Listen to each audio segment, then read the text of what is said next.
most of you, or all of you, should know anyway, this Friday is Veterans Day, and launching on Friday at 11 a.m. is something called Project 11 for Veterans. Now, this is a project where children around the country can produce songs that will turn into a concert on December 12th, and all of the proceeds from all the albums sold to the concert tickets itself are all going to benefit veterans. And here to talk about the project, we have Noriel Valdez. He's the president of Stevens Multimedia and Castle Point Records, and Jax Berlin, who is an artist for Project 11. So, Noriel, starting with you, just sort of talk to me a little bit about the project. What triggered this idea, and how did you guys go about executing it?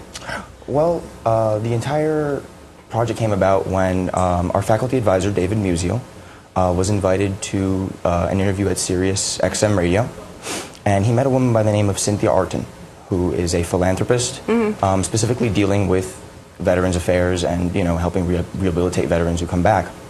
And she came up with the earliest idea for this, which was just 11 bands on a CD released on Veterans Day. But it started with a bunch of college students. Exactly. That was her whole idea. It was actually to generate funds for getting veterans back into college.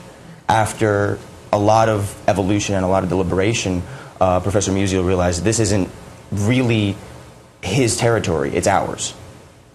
We are students who are learning this business. So he threw the ball into our court and said, you guys take point.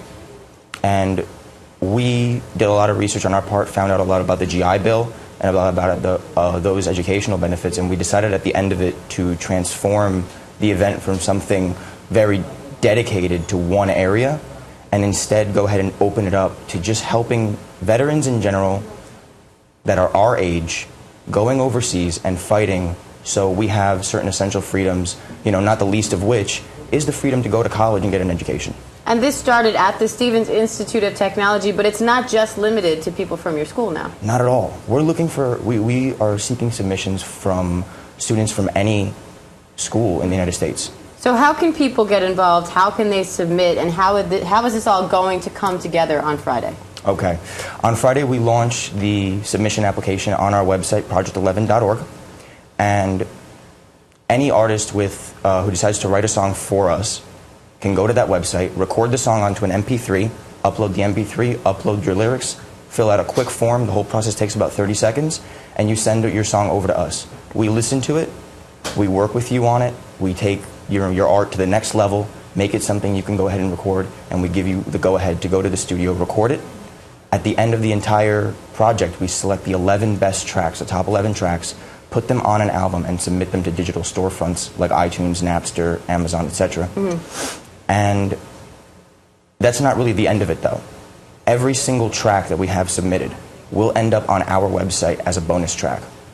If your final mix is selected for candidacy, not necessarily for the top 11, you're going to be giving back to the veterans that you are writing the song to thank. And the way we're doing that is any proceeds from the album are being divided among the artists. Each artist picks a charity. We donate the money that they make through this venture to that charity on their behalf. And Jax, you've entered this from the other side. You are one of the artists that Noriel's been speaking about. So talk to us a little bit about your experience. Well, so far it's been really exciting. It kind of started out as a really kind of grand idea. We weren't really sure where we were going to go with it, but you know, it was really exciting. And Noriel is actually the person that kind of told me all about it and invited me to write music for this Project 11 album. And I was really interested because I think about, you know, all these veterans that are our age, and I can kind of relate to them in a kind of different way, to think about all they've been through and, you know, giving them the opportunity to go back to school just like I'm going to school now. And so I've been writing a few songs for the album, and you know, still in the process, but I've got to come up with a lot of ideas, and I'm really excited about it, and just kind of excited to see where it goes from here. So 11/11, you launched the submissions, and then what happens with this concert in December? It's actually not in December. The album is actually going to drop on Memorial Day 2012. Oh, I see. Yes. It's a 6-month or so process that we're actually going to undergo. We make the final deliberations actually on May 11th, exactly 6 months later. Okay. And then we start the mastering process and getting the album ready for release. That Memorial Day weekend, we actually want to go ahead and invite any bands with exceptional compositions, not necessarily just the top 11, any bands with exceptional compositions to participate in and or host concerts in or around their college or in or around their hometowns. We want to turn this into a giant nationwide release party, a giant thank you. This is the size of the thank you we want to give to the veterans.